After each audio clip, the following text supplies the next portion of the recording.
Je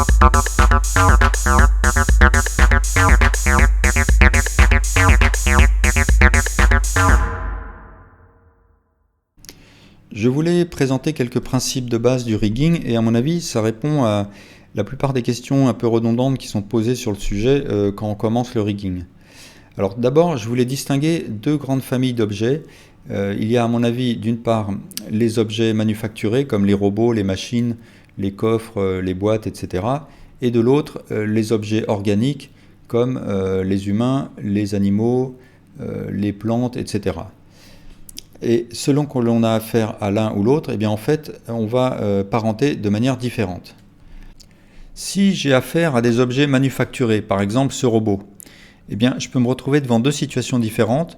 Soit mon robot est fait de plusieurs parties, soit il n'est fait que d'un seul objet. Et ça va être en fonction de certaines situations.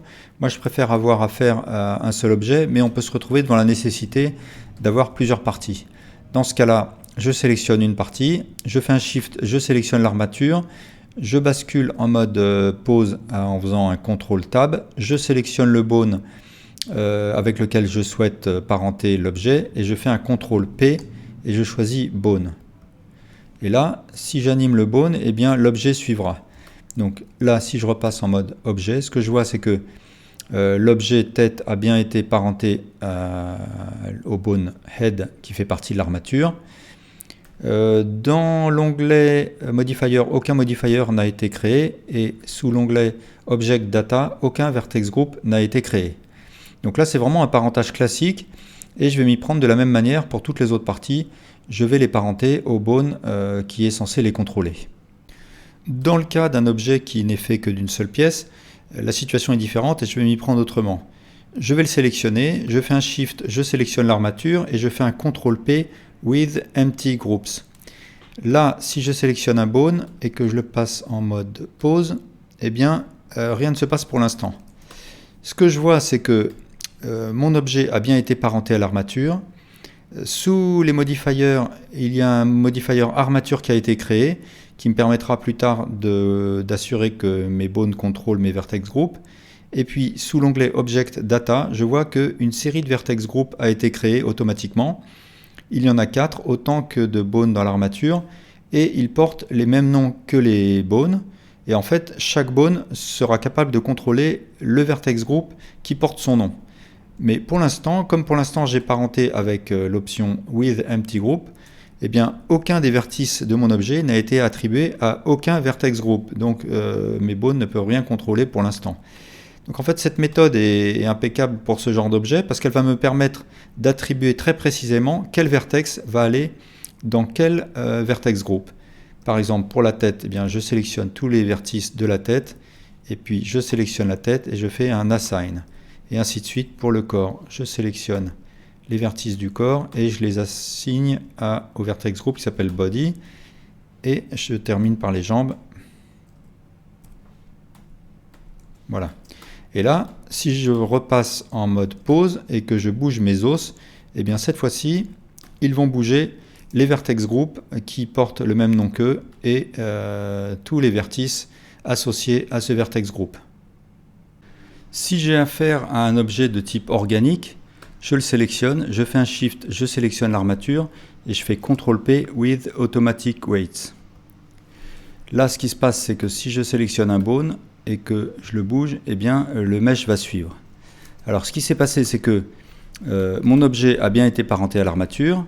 Si je rentre sous l'onglet Modifier, je vois qu'un modifier armature a été créé, ce qui va permettre au bone de l'armature de contrôler les vertex group. Et puis sous l'onglet Object Data, je vois qu'une série de vertex group a été créée. Il y a autant de vertex group qu'il y a de bones dans l'armature et chaque vertex group va être contrôlé par le bone qui porte son nom.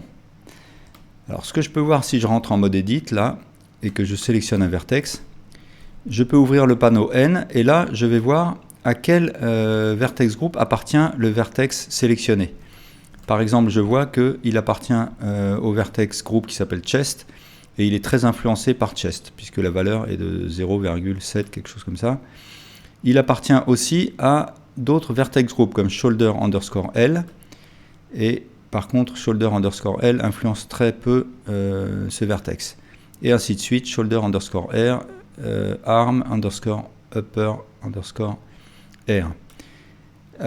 En fait, au moment du parentage, Blender a attribué les vertices au vertex group qui lui semblait le plus logique, c'est-à-dire les vertex group qui portent le nom des bones qui sont les plus proches.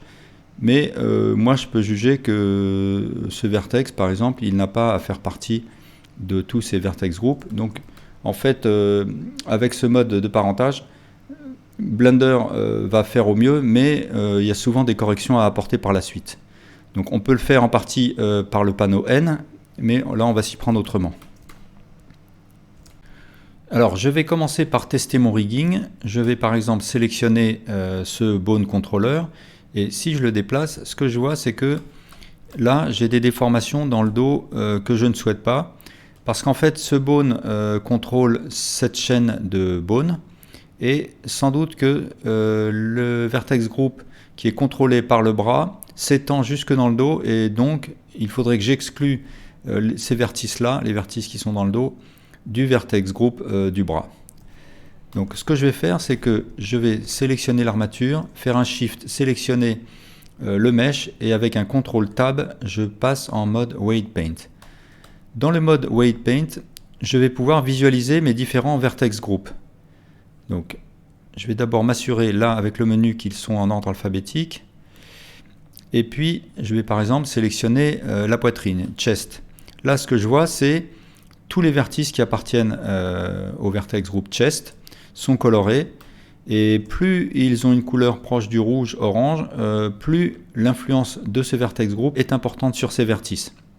Et bien sûr, plus la couleur tend vers le bleu, plus les vertices sont peu influencés, enfin moins les vertices sont influencés par ce vertex group. De la même manière, je peux sélectionner les os, et puis je vais voir l'influence, la zone du vertex group qui est associée à ce bone. Et là, justement, si je sélectionne le bras, je vais voir que le vertex group qui est associé s'étend jusque dans le dos, et ça, c'est ce que je veux justement éviter pour éviter cette déformation. Donc ce que je vais faire, c'est que je vais ouvrir le panneau N, et là, j'ai affaire aux outils de painting de ce mode weight painting. Et là, je vais passer en mode soustraction, et je peux extraire tous ces vertices du groupe du bras. Alors ça, c'est un moyen de corriger un rigging qui n'est pas parfait, et je peux m'y prendre autrement. La seconde méthode va consister à sélectionner mon objet, passer en mode Edit, et là, je vais sélectionner les vertices que je veux corriger. Donc là, je vais le faire un peu à la louche pour la démonstration. Et puis, dans le menu déroulant qui est à droite de ma liste de vertex group, je vais choisir Remove from all groups. Donc maintenant, tous ces vertices n'appartiennent plus à aucun vertex group. Ce que je vais faire ensuite, c'est aller chercher le vertex group auquel je veux les attribuer. Donc ça va être chest. Et je vais choisir le degré d'influence du vertex group chest sur ces vertices. Je vais choisir 1, et puis je clique sur Assign. Voilà. Maintenant, si je repasse en mode objet, et puis j'anime mon bras, eh bien ce que je vois, c'est que le bras n'influence plus du tout cette zone, et c'est normal parce que tous ces vertices n'appartiennent plus au vertex group du bras. Par contre, si j'anime la poitrine, eh bien ces vertices suivent puisqu'ils font partie du groupe chest. Voilà ce qu'on pouvait dire rapidement comme introduction au rigging et au parentage à l'armature. Merci pour votre attention.